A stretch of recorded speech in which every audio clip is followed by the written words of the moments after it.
Good day kapadyak! Sa video natin ngayon, checkin natin itong Tanki Quad Piston Brake Set. O tara! Kung bago ka lang sa channel ko, huwag kalimutan mag-subscribe at i-click yung bell icon para notified ka sa mga future videos ko. Diba like na rin? Okay, so meron na naman tayong upgrade para dito kay Intense. Intense ang gastusan. Ay! Okay, so itong brake set na to, nabili ko to kay Pops Pro sa shop nila, sa Shopee. So ilalagay ko sa description below yung Shopee link kung saan ko siya nabili. So ang presyo nito nasa 3,300 hanggang 3,500. Minsan merong mas mataas pa, may umaabot pa ng 4,000. Ito yung box niya, normal lang, walang box art. Tapos tad-tad siya ng bubble wrap. At meron tayong sticker ni Pops Pro. Nice. So, nanghingi ako ng Pops Pro sticker. So, sa loob ng box, meron tayong caliper. Ito naman yung lever.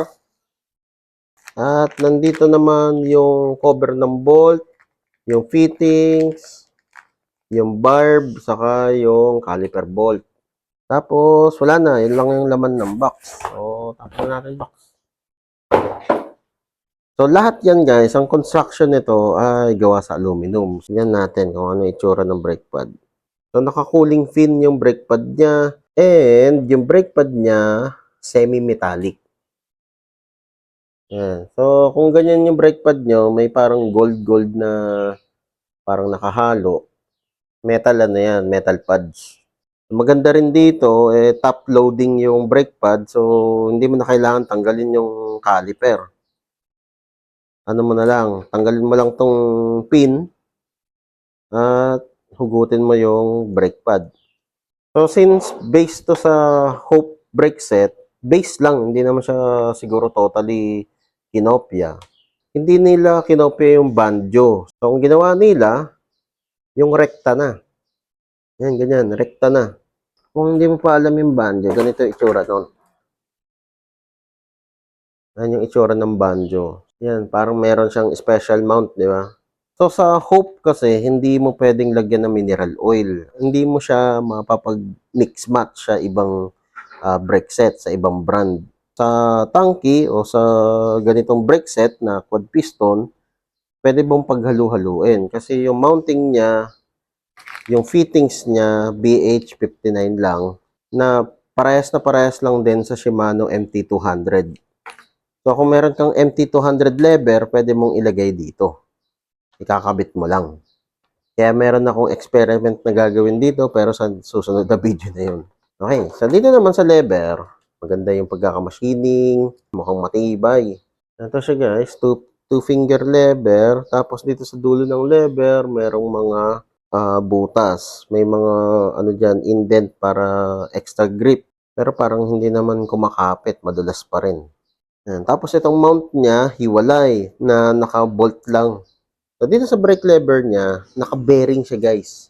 Siguro, ang idea dyan sa bearing na yan, para hindi umalugto. Di ba? Minsan kasi sa Shimano, sa ibang brand, di ba, umaalog yung lever. Wala naman siyang ibang adjustment, kundi leverage lang. So, tara, ikabit na natin, ma-testing natin kung anong braking power nito. Okay, so para sa bench test natin, gagamit lang tayo ng ordinary 160 rotor. So, maliit na rotor lang para dito kay full sus na medyo may kabigatan ng konti. Saka ako pa, medyo mabigat pa ako. So, dito sa ordinary rotor na to, makikita natin kung kakayanin niyang pigilan yung bisikleta saka yung bigat ko. Okay, so ito na guys, naikabit na natin. Nice! Tapos, ganito naman yung sa handlebar. Ayan.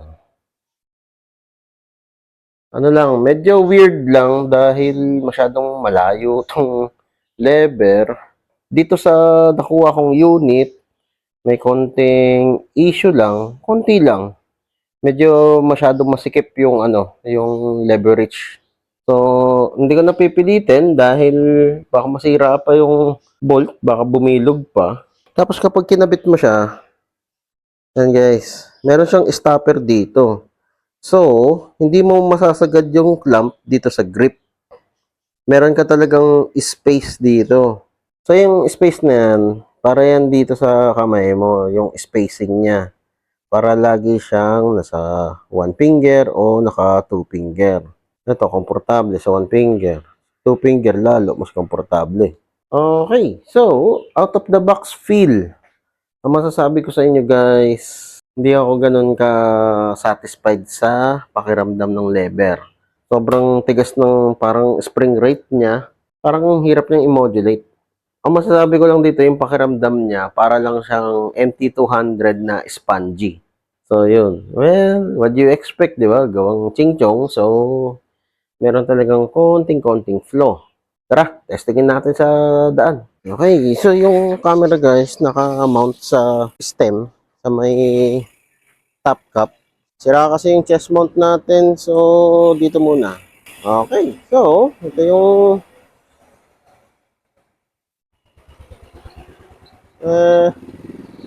okay. Napepreno naman niya guys yung bisikleta kasama yung bigat ko.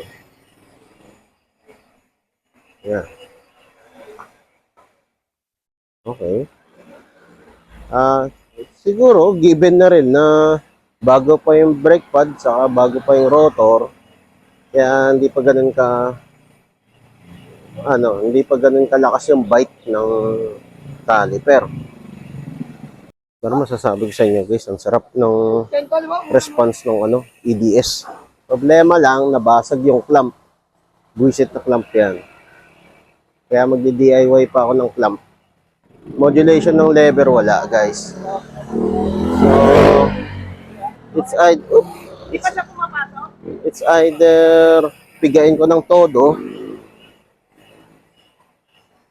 para mag full stop. Yan, ito.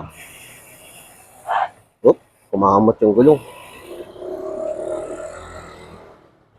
Brake lever feel, hindi maganda. Yun lang. Pero, yung response ng caliper, okay. So, hindi lang maganda yung niya. Lever.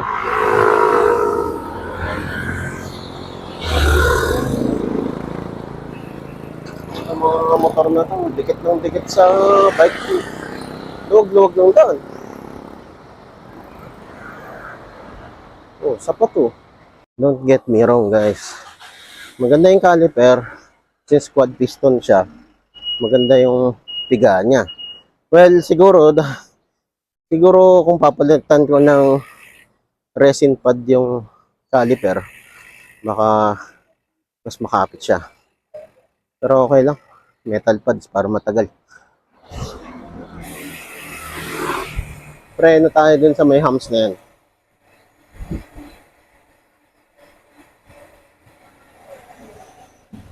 Oh, okay.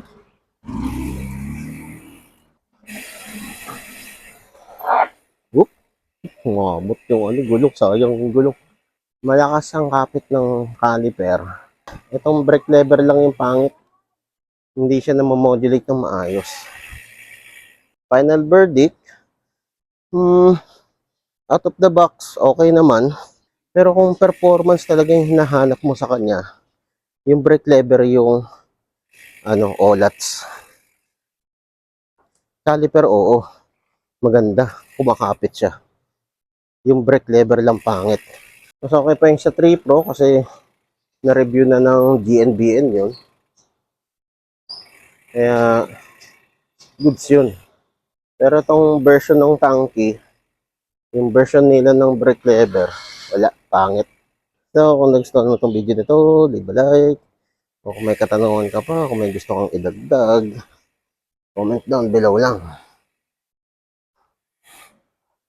Okay. So, yun lang. Ayos! Whee! O kapadyak, kung na-enjoy mo itong mga video ko, leave a like at i-share mo na rin sa mga tropa pips mo. Makakatulong ito sa channel. Kung gusto mo pa manood ng ibang video, ito, meron pa tayo. Hindi tayo nauubusan. Ayan, katulad nito, saka ito. Oh, nood ka na. Madami pa tayong mga video na i-upload. Kaya, mag-subscribe at i-click yung bell icon para notified ka sa mga future videos ko. Maraming salamat. See you next time.